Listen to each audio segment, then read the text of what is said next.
Can we just go straight down the ramp? That's the building 15 feet to the south. That will also happen on the west building. And that was a really efficient way to gain about 56,000 more square feet on the project. You already had to replace the exterior. There were already foundations built out. It's kind of hard to grasp the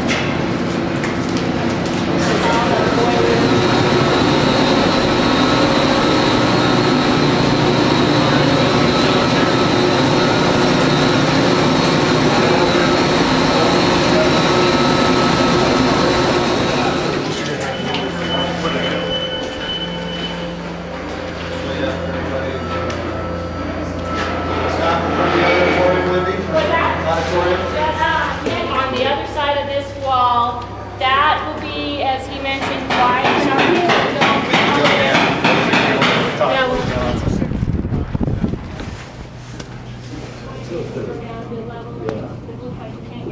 That entire top piece is not stone, it's sheet metal.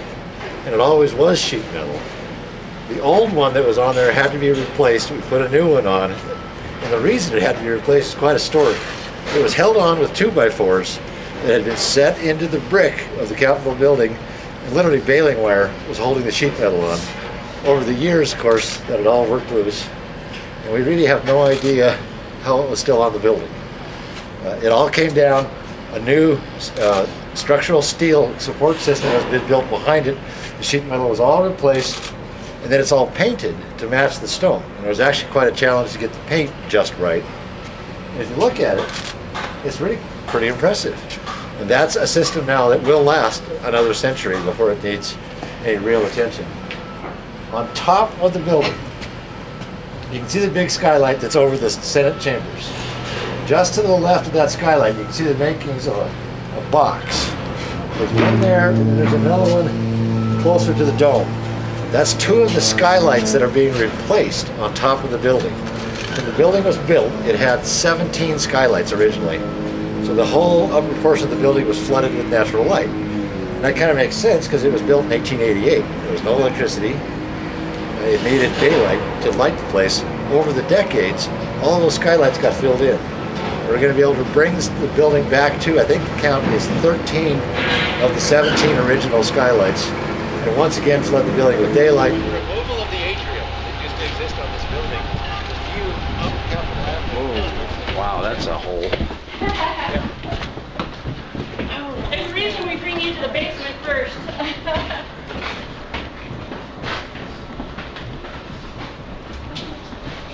Look at that old brick on the other side over there. That's interesting. Isn't that cool? That was the old coal chute room we found out. So what you're looking at is below the foundations of the original Capitol building. There's a system called underpinning that's been done on the building. From the cup that we came from originally, all the utilities are coming in underground into the east side of the building, then underground all the way over to here, and then they turn up in 4 what are called shear walls that we'll show you as we get up higher. All of that work allows us to do some amazing things. For one, it gets modern utilities into the building. 2, because everything's coming either underground or in vertical walls for the most part, the historical ceiling heights can be restored in the building. We had lost 3-4 feet of ceiling height over the decades because utilities were being put into ceiling plenums and ceilings kept coming down. And so we lost, for example, you're standing underneath one right now.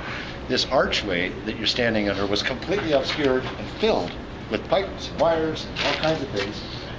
Not to mention the fact, where I'm standing in this line right here, it was a wall. So you had a little narrow entryway to the garden level. It was never intended by the design. Now it's going to be reopened up to a, what is that, it's 15, 20 foot wide entry with a graceful arch that is replicated or mimicked in a number of the arch openings on the garden level.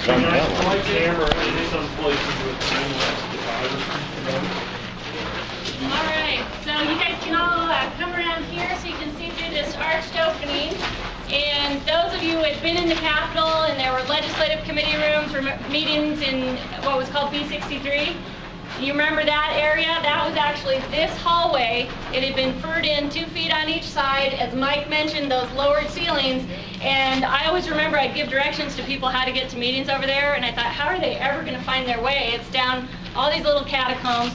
So now you can see it's got these wide openings. The arches that Mike talked about are much more open and inviting, and it is going to feel like it's part of the Capitol.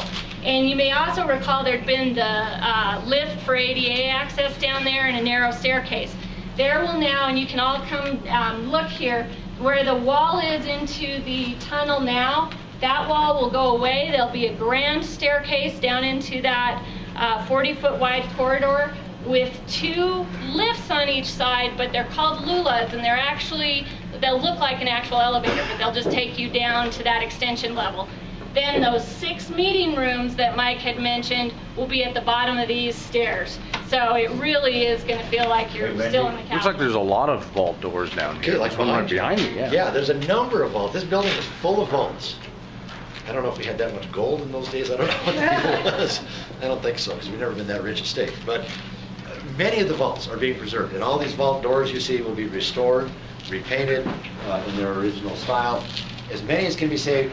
Glenn was just asking about the decoration, and as Mike mentioned, we are right now in 1888. This is the 1888-1890 wall. Where the house lobby is the 1890 area, and what you can see up there is a paint exposure. And this process is fascinating. There's actually a company that's contracted for this work, and they've actually been in the building since about 2014. Where's Suzanne at? Was it 2014 that Evergreen started coming in? And they've been hired to basically come in and give us their technical expertise on eras of paint. And they have this specialized process where they can remove layers and layers of paint and then let you know both the style and about the era of it. And this, it was just uncovered. 2 days ago. 2 days ago. You can see it down below and you can see it up above. And the goal, Oversight's working through right now this process of the design schemes, but as Mike mentioned, the goal is you take the 1888 and 1890 eras and restore those to that time frame, which is what you're seeing right there through that design.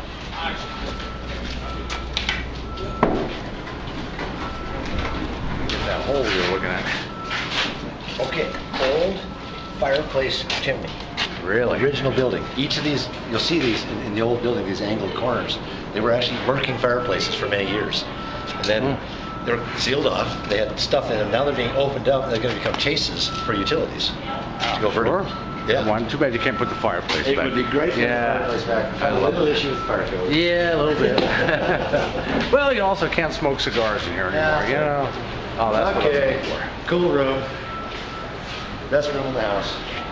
I just asked Rachel and Brian if they knew where we were, and they didn't. So this, when we left the building, you might all remember this was the junky Legislative Service Office main office. It was actually originally in 1888 and 1889 the Territorial House Chamber.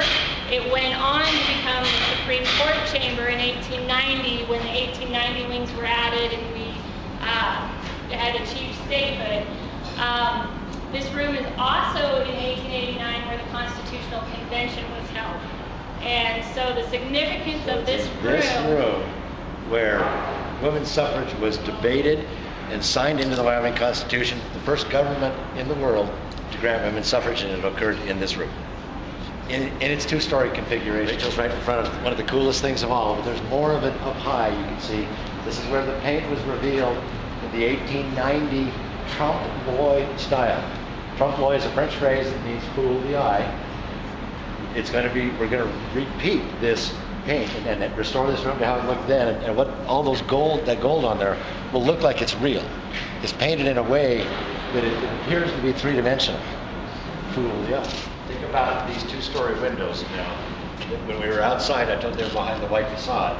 So when you're in this room, your view to the north will be all the way up Capitol Avenue. And there'll be 3 rows of gallery seating being restored up above, which will really have a view. It comes in from the 3rd floor. This room will see 45? 45 down below and 30 above, so about 75 feet.